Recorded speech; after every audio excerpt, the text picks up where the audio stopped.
ಶಿಕ್ಷಣ ಕ್ಷೇತ್ರದಲ್ಲಿ ಬದಲಾವಣೆ ತರಬೇಕಿದೆ. ಚಿಂತಾಮಣಿ ನಗರದಲ್ಲಿ ಉನ್ನತ ಶಿಕ್ಷಣ ಸಚಿವ ಡಾಕ್ಟರ್ ಎಂಸಿ ಸುಧಾಕರ್ ಚಿಂತಾಮಣಿ ನಗರದ ಆಂಜನೇಯ ರೆಡ್ಡಿ ಕಲ್ಯಾಣ ಮಂಟಪದಲ್ಲಿ ಹಮ್ಮಿಕೊಂಡಿದ್ದ ಶಿಕ್ಷಕರ ದಿನಾಚರಣೆಯ ಕಾರ್ಯಕ್ರಮದಲ್ಲಿ ಭಾಗವಹಿಸಿ ಮಾತನಾಡಿದ ಉನ್ನತ ಶಿಕ್ಷಣ ಸಚಿವರು ಹಾಗೂ ಕ್ಷೇತ್ರದ ಶಾಸಕರು ಆದ ಡಾಕ್ಟರ್ ಎಂಸಿ ಸುಧಾಕರ್ ಅವರು ಶಿಕ್ಷಣ ಕ್ಷೇತ್ರದಲ್ಲಿ ಬದಲಾವಣೆ ತರಬೇಕಿದ್ದು, ಈ ಹಿನ್ನೆಲೆಯಲ್ಲಿ ಅನೇಕ ಯೋಜನೆಗಳನ್ನು ರೂಪಿಸಿರುವುದಾಗಿ ಹೇಳಿದ ಅವರು, ವಿದೇಶಿ ಸಂಸ್ಥೆಯ ಹಲವು ವಿಶ್ವವಿದ್ಯಾಲಯಗಳು ಬೆಂಗಳೂರಿನಲ್ಲಿ ತಮ್ಮ ಶಾಖೆಗಳನ್ನು ಆರಂಭಿಸುವ ಮೂಲಕ ಇಲ್ಲಿನ ವಿದ್ಯಾರ್ಥಿಗಳು ಹೆಚ್ಚಿನ ವ್ಯಾಸಂಗಕ್ಕಾಗಿ ಲಕ್ಷಾಂತರ ರೂಪಾಯಿ ವೆಚ್ಚದಲ್ಲಿ ಹೊರ ದೇಶಗಳಿಗೆ ಹೋಗುವ ಪರಿಸ್ಥಿತಿ ತಪ್ಪುತ್ತದೆ ಎಂದು ಹೇಳಿದರು.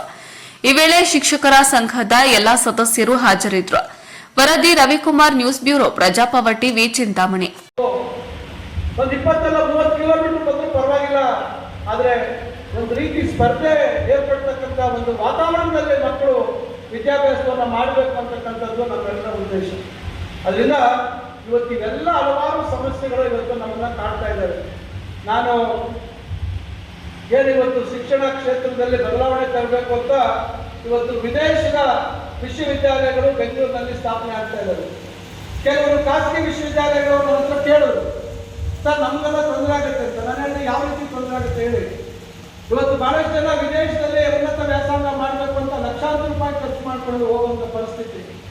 ಇವತ್ತು ಅದೇ ವಿದೇಶದ ಪದವಿ ನಮ್ಮ ಮನೆ ಬಾಗಿಲು ಬೆಂಗಳೂರು ಅಥವಾ ಸುತ್ತಲೂ ಬಂದಾಗ ಕಮ್ಮಿ ದರದಲ್ಲಿ 20, 30, 40 ಲಕ್ಷ ಕೊಡೋ ಬದಲು ಇನ್ನೂ ಒಂದಷ್ಟು ಕಮ್ಮಿ, ಒಂದು 15-20% ಕಮ್ಮಿ ಆದರೂ ಕೂಡ ಆ ವಿದೇಶದ ಒಂದು ಪದವಿಯನ್ನ ನಮಗೆ ಕೈಗೆಟ್ಟಿರ್ತಕ್ಕಂಥ ರೀತಿ ಆಗುತ್ತೆ.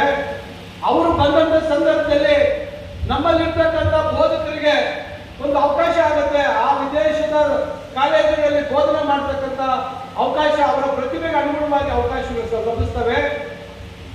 ಒಂದು ರೀತಿ ಆರೋಗ್ಯಕರವಾದಂತಹ ಒಂದು ಸ್ಪರ್ಧೆ ಏರ್ಪಡುತ್ತೆ. ನಮ್ಮಲ್ಲಿರ್ತಕ್ಕಂಥ ಖಾಸಗಿ ವಿಶ್ವವಿದ್ಯಾಲಯ ಇರ್ಬೋದು, ನಮ್ಮಲ್ಲಿರ್ತಕ್ಕಂಥ ಸರ್ಕಾರಿ ವಿಶ್ವವಿದ್ಯಾಲಯಗಳಿರ್ಬೋದು, ಅಲ್ಲಿ ಒಂದು ರೀತಿ ಸ್ಪರ್ಧೆ ಏರ್ಪಟ್ಟಾಗ ಗುಣಮಟ್ಟ ತಂತಾನಾಗೆ ವೃದ್ಧಿ ಆಗ್ತಕ್ಕಂಥದಕ್ಕೆ, ಮೇಲ್ಬರತಕ್ಕಂಥದಕ್ಕೆ ಸಾಧ್ಯ ಆಗುತ್ತೆ.